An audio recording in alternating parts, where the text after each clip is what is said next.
Puji Tuhan, saudara kekasih dalam Tuhan. Kita harus menyadari bahwa musuh utama yang paling mengerikan, namun tidak disadari oleh banyak orang Kristen, adalah kewajaran hidup. Banyak orang Kristen tidak sadar bahwa musuh yang paling berbahaya dan yang mengerikan itu adalah kewajaran hidup. Mari kita keluar dari kewajaran hidup. Nah, untuk mengetahui apakah pengajaran yang kita dengar adalah murni atau tidak, kita harus periksa diri dengan jujur. Kalau pengajaran itu benar mengubah kita, melepaskan kita dari kewajaran hidup, itu pasti akan mengubah sikap hati kita. Arah dan tujuan hidup kita pasti akan berubah total. Tentu indikator yang pertama adalah apakah seseorang itu bertambah baik atau tidak. Pengajaran yang murni, firman yang kita dengar setiap hari, pasti ada indikatornya. Kalau itu benar-benar benar dari Tuhan, tidak mungkin tidak bertambah baik. Pasti bertambah baik. Bertambah kudus, saudara. Bertambah suci. Ya kecuali orang itu yang benar-benar tidak mau berubah. Dia hanya sekedar mengikuti seremonial, kebaktian, ibadah, tapi tidak ingin berubah. Itu lain, saudara. Tapi kalau ada benar-benar orang Kristen ingin mau berubah dengan sungguh-sungguh, dan dia mendengar Injil yang murni, dia pasti berubah. Dia makin meninggalkan percintaan dunia dan tidak lagi memiliki kehidupan yang wajar seperti anak-anak dunia. Saya melihat di media sosial ya, fenomena yang terjadi, banjir, dengan keadaan dunia yang sudah mengerikan ini, orang masih hidup pesta pora. Tidak ada kegentaran dan tidak ada rasa takut. Kata-kata makian, tindakan anarkis, berbagai kejahatan, saudara, dilakukan. Padahal di situasi kondisi dunia yang sedang mengancam ini, tidak kelihatan bertobat, sadar. Ini sudah menunjukkan bahwa hati manusia sudah menjadi keras. Hidup dengan kewajaran anak-anak dunia. Kita harus keluar dari kewajaran hidup anak-anak dunia. Memindahkan hati di kerajaan sorga itu menjadi hal yang utama. Jadi ini indikator pertama. Kalau dia benar-benar mendengar Injil yang murni, hidupnya akan bertambah berubah. Dan hidupnya makin suci, makin kudus. Dan yang kedua adalah dia tidak mengingini apapun lagi.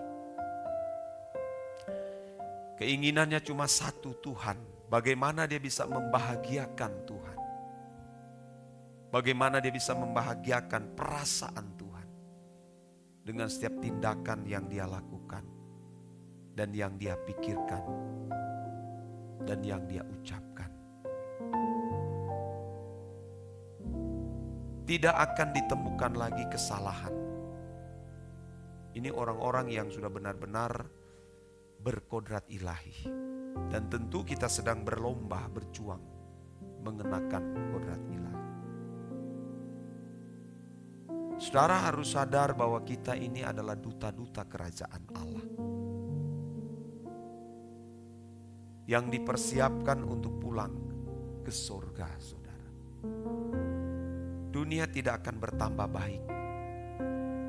Mau bagaimanapun pendeta berdoa supaya dunia ini bertambah baik, tidak akan bertambah baik. Tidak akan pernah. Bahkan lebih jahat lagi dan lebih dahsyat lagi yang akan terjadi.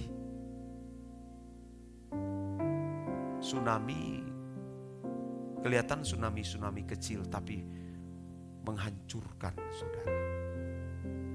Banjir bandang di mana-mana. Tempat-tempat yang dikatakan aman oleh manusia, hari ini tidak aman lagi. Tidak aman lagi, saudara. Kemana kita akan pergi?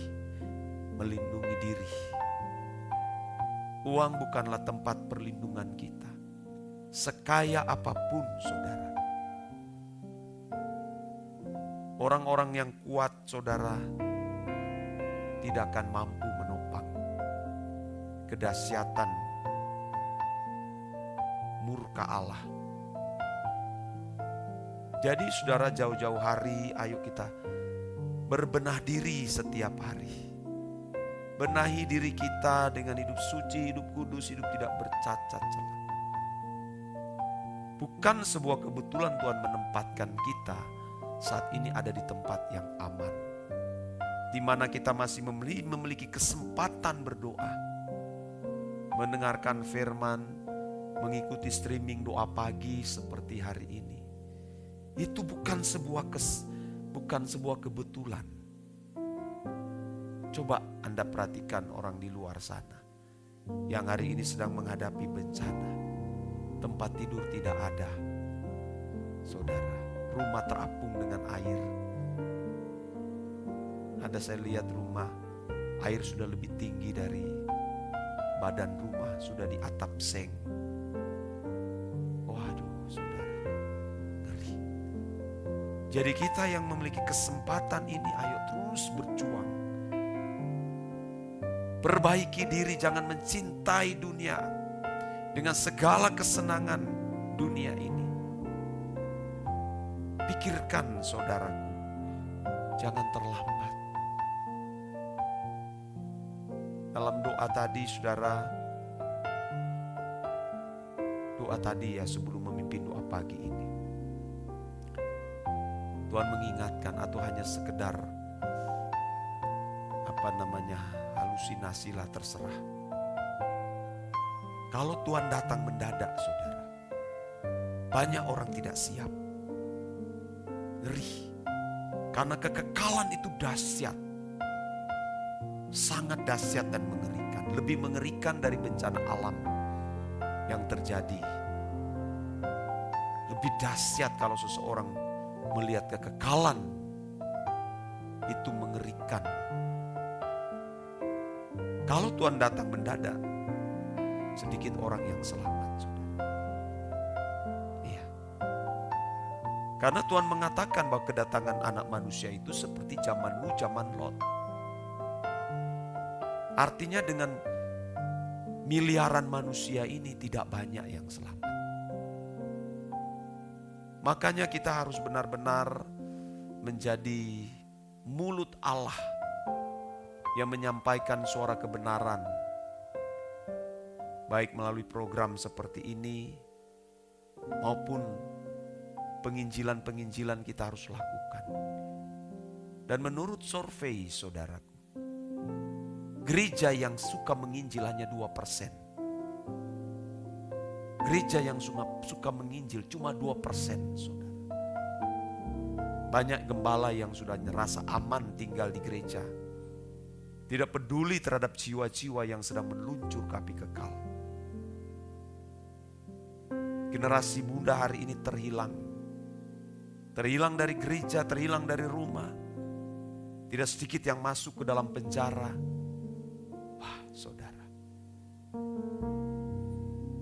Hari kemarin saya bersyukur ya, gereja yang dipercayakan GSKI Rehoboth Tomon ini boleh hadir pendeta-pendeta untuk mau bekerja sama untuk pelayanan lebih luas lagi. Saya juga melihat banyak pendeta yang susah. Itu jadi beban. Ya, saudara. Saya harus membuktikan bahwa pelayanan yang kita kerjakan ini adalah pelayanan yang benar. Tidak ada diskriminasi, tidak ada saling mengucilkan. Benar-benar menjadi gereja yang dapat dipercaya antar denominasi, saudara. Itu tidak mudah. Di tengah-tengah ajaran kita dikatakan sesat.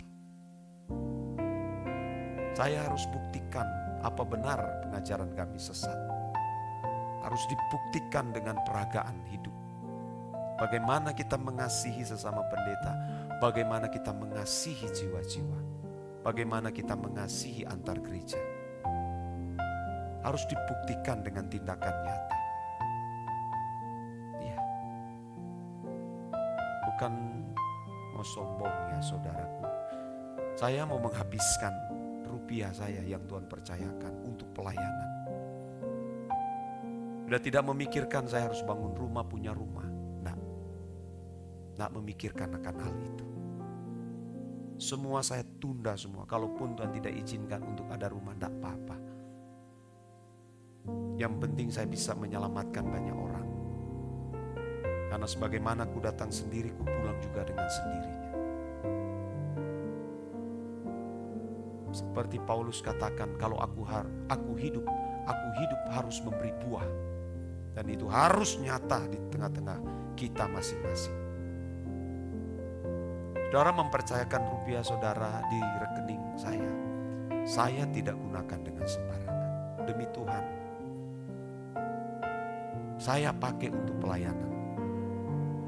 Ya, saya lagi memikirkan ini mau jalan ini mungkin kalau tidak saya ada waktu hari ini atau besok kan ke tempat-tempat di mana yang perlu kita bantu.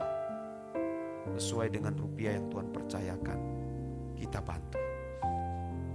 Ya, tidak mau tunggu ada jutaan, ada puluhan juta atau ratusan juta. Kita jalan, saudara. Banyak orang yang membutuhkan pertolongan. Ulurkanlah tangan ya. Kita menjadi perpanjangan tangan Tuhan untuk menyelamatkan jiwa-jiwa. Ya, ini menjadi pesan Tuhan bagi kita sekalian. Tuhan memberkati, mari kita berdoa.